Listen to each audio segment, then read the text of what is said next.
Assalamualaikum warahmatullahi wabarakatuh.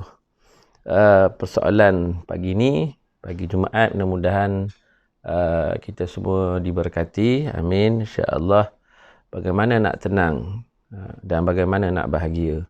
Tenang itu nak kita perolehi lah dengan jalan bagaimana kita membetulkan hati kita.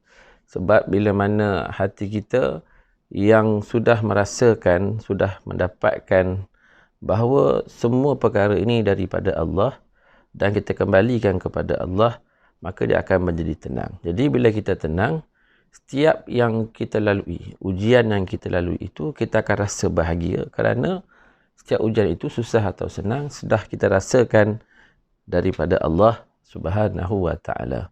Malah di sana kita akan lihat bahawa semua ini adalah tanda kasih sayang Allah Subhanahu wa taala.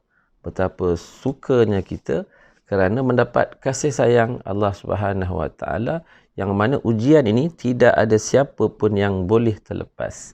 Kerana hidup pun ujian, mati pun ujian. Cuma cara kita nak memahaminya, yakni kita memahaminya Allah yang beri ujian dan Allah lah yang selesaikan ujian ataupun masalah kita. Dan dari sudut positive thinkingnya, kalau kita ada satu masalah kita rasa berat, tetapi sebenarnya orang lain pun ada masalah lain yang dia rasa berat.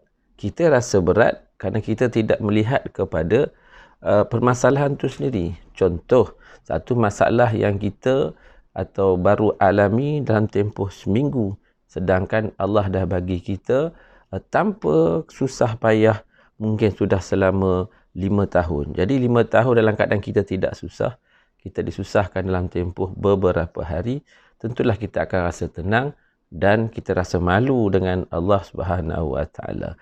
Sebagai contoh yang lain, apabila mana seseorang itu Allah timpakan sakit kepada dia. Contohnya, dia sakit di salah satu bahagian badannya, tetapi masih banyak lagi anggotanya yang masih sihat. Contoh, satu orang yang sakit di bahagian mulut tetapi matanya masih boleh melihat, telinganya masih boleh mendengar, hidungnya masih boleh menghidu, cuma dia ada kesukaran untuk makan. Dan dia teruskan positif cara berfikirnya bila mana yang dia tak boleh makan tu baru seminggu atau 2 minggu, tetapi dia sudah diberi makan oleh Allah SWT, dia sudah diberi minum oleh Allah Ta'ala selama usia dia.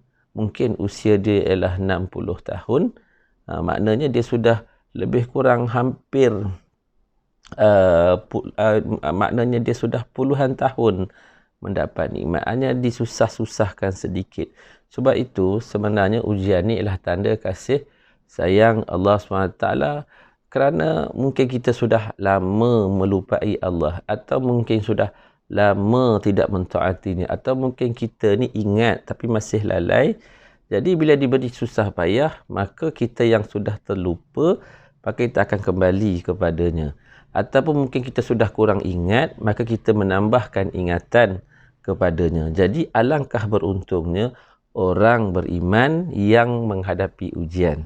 Kerana orang beriman yang menghadapi ujian, sebenarnya dia semakin dekat dengan Allah.